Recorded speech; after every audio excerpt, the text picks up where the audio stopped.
வணக்கம் நண்பர்களே, this is Venba from Venba views. இது ஒரு ரேண்டமான ஒரு டேவோட vlog தாங்க.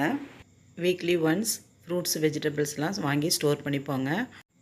கோவை பழமுதிர் நிலையத்தில் தான் வாங்குவோம். இங்கே ஃப்ரூட்ஸ் அண்ட் வெஜிடபிள்ஸ் கொஞ்சம் குவாலிட்டி நல்லாயிருக்கும், ரேட்டு ஓரளவுக்கு ரீசனபிளாகவும் இருக்கும். அதனால் அங்கே போய் அந்த வீக்குக்கு தேவையான ஃப்ரூட்ஸ் வெஜிடபிள்ஸ் எல்லாம் வாங்கியாச்சு. வாங்கிட்டு நல்ல வெயில் இன்றைக்கி சென்னையில் நல்லா ரொம்ப வெயில் அடிச்சிட்டு இருந்துச்சு, ரொம்ப தாகமாகவும் இருந்துச்சு. அதனால் ஏதாவது ஜூஸ் குடிக்கலாம் அப்படின்னு சொல்லிட்டு அப்படியே அங்கே வாசலில் இருக்கிற அந்த ஜூஸ் கடைக்கும் போய் கொஞ்சம் ஜூஸஸும் குடித்தோம். ஃப்ரூட்ஸ் இங்கே ரொம்ப நல்லாயிருக்குங்க.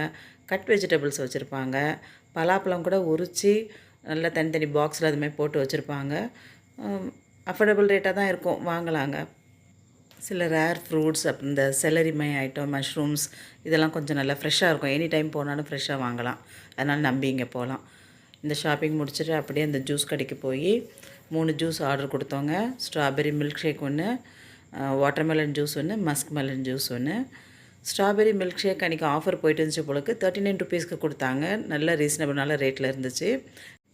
நம்ம கேட்கறதுக்கு தகுந்த மாதிரி கூலிங் வேணும்னா கூலிங் நிறையா போடுவாங்க, சுகர் வேணும்னா சுகர் நிறையா போடுவாங்க, சுகர் குறைச்சி போடுவாங்க. நமக்கு தகுந்த மாதிரி போட்டு கொடுப்பாங்க. இங்கே ஜூஸஸ்ஸு நல்லாவே இருக்கும். இங்கே கஸ்டர்ட் ஆப்பிள் மில்க் ஷேக், அப்புறம் இந்த நுங்கு சர்பத், நீரா அப்படின்னு ஒன்று விற்கிறாங்க. அது ரொம்ப நல்லா இருக்குதுங்க, டேஸ்ட் நல்லாவே இருக்குது. அந்த பீசஸ்லாம் வாயில் நுங்கோட பீசஸ்லாம் நம்ம வாயில் வர சின்ன சின்ன பிட்டாக போட்டிருக்காங்க. ரொம்ப நல்லாவே இருக்குதுங்க. நெக்ஸ்ட் டைம் பழமுதிர் போனீங்கன்னா இந்த ஜூஸஸை ட்ரை பண்ணி பாருங்கள். இன்றைக்கி லன்ச் மெனு என்னென்னு பார்க்கலாமா? ரைஸ் லேட்டாக தான் வச்சேன், மற்ற சமையல்லாம் முடிச்சாச்சு. ரைஸ் கொதிச்சிட்ருக்குது. இன்றைக்கி மெனு சேப்பங்கிழங்கு ரோஸ்ட் வச்சேன், புளிக்குழம்பு வச்சேன். இன்றைக்கி கத்திரிக்காய் முருங்கைக்காய் எல்லாம் போட்டு காரக்குழம்புன்னு சொல்லுவாங்க, எங்கள் ஊர் சைடில் புளிக்குழம்புன்னு சொல்லுவோம். புளிக்குழம்பு வச்சேன்.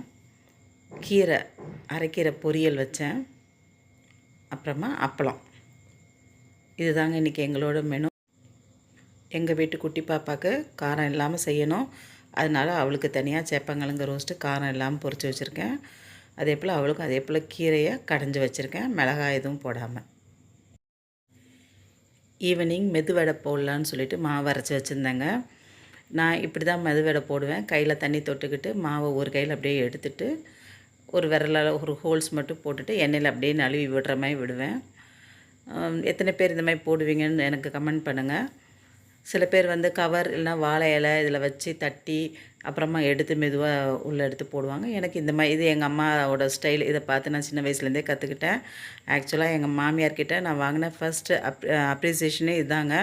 இப்படி அழகாக வடை போடுறிய, கையிலே ஒரு கையிலே இப்படி போட்டேன்னு சொல்லி நான் ரொம்ப அப்ரிஷியேட் பண்ணாங்க.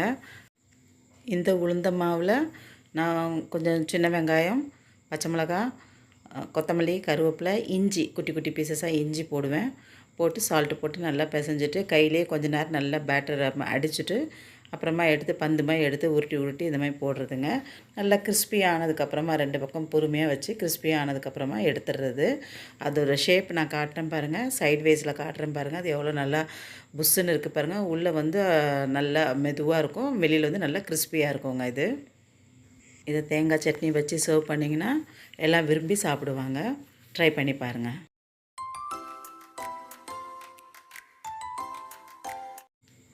வடை சாப்பிட்டு முடித்தோடனே வெளியில் கிளம்பலான்னு சொல்லிவிட்டு விஆர் மால் வரைக்கும் கிளம்புனோங்க. அண்ணா நகரில் இருக்குது, கொஞ்சம் தூரம் தான், எங்கள் வீட்டிலேருந்து கொஞ்சம் தூரம் ரைட்டு தான். நைட் லைட் எப்படி இருக்குது பாருங்கள். விஆர் மால் என்ட்ரன்ஸ் இப்போது ஃப்ரண்ட்லேயே வச்சுருந்தாங்க, இப்போ கொஞ்சம் பேக் சைடில் விட்டுருக்காங்க. அதனால் அப்படியே அந்த ஃபுல் பில்டிங்கை அப்படியே நாங்கள் சுற்றி வந்து என்ட்ரன்ஸ்க்கு உள்ளே இறங்குற மாதிரி இருந்துச்சு. ஒர்க்கிங் டேவாக இருந்தனால மால் நல்லா ஃப்ரீயாகவே இருந்துச்சு. அதனால் உள்ளே போய் கொஞ்சம் ரிலாக்ஸ் பண்ணி நடந்தோம். மாலுக்கு போனால் மோஸ்ட்லி விண்டோ ஷாப்பிங் தான், அப்படியே வேடிக்கை பார்த்துட்டே வர்றது. நமக்கு தேவையான பொருட்கள் மோஸ்ட்லி அங்கே இருக்கிறதில்ல, ரேட் நமக்கு அவ்வளோ அஃபோர்டபுள் கிடையாது. அதனால் சும்மா ஒரு ரவுண்ட் அப்படியே வேடிக்கை பார்த்துட்டு பிள்ளைங்களுக்கு கொஞ்சம் ரிலாக்ஸ் பண்ணி கூட்டிகிட்டு வரலான்னு போகிறது. டைம் இருந்துச்சுன்னா மேலே போய் ஃபுட் கோர்ட்டில் போய் ஏதோ ஒன்று லைட்டாக ஒரு பைட் சாப்பிட்டுட்டு அப்படியே கிளம்பி வந்துடுவோம். எங்கள் வீட்டு குட்டி அன்றைக்கி அங்கே போய் கொஞ்சம் என்ஜாய் பண்ணால், என் டாக்டர் கொஞ்சம் ஷாப்பிங் பார்க்குறேன்னு சொல்லிவிட்டு அப்படியே ரவுண்டு அடிச்சுட்டு வந்தாங்க. ஒரே ஒரு டாப்ஸ் மட்டும் எடுத்தாங்க. அங்கே போயிட்டு நான் அப்படியே வேடிக்கை பார்த்துட்டே வந்தேன். அங்கே போனால் கால் வலி தாங்க மிஞ்சம் நடந்து. எனக்கு இந்த மாலே கொஞ்சம் கூட பிடிக்காது, பிள்ளைங்களுக்காக கூட போகிறது. வீட்டிலே இருக்கனால இப்படி ஒரு வெளியிலலாம் போயிட்டு வரும்போது கொஞ்சம் ரிலாக்ஸாக இருக்கும். மறுநாள் கொஞ்சம் ஒரு பூஸ்டப் ஆன மாதிரி இருக்கும். அதனால ஒரு ரவுண்ட் அப்படியே பார்த்துட்டு அப்படியே நாங்கள் வீட்டுக்கு வந்துட்டோங்க. உங்களுக்கு பிடிச்சிருந்தா லைக் பண்ணுங்கள், ஷேர் பண்ணுங்கள், சப்ஸ்கிரைப் பண்ணுங்கள் and stay connected. Thanks for வாட்சிங்க.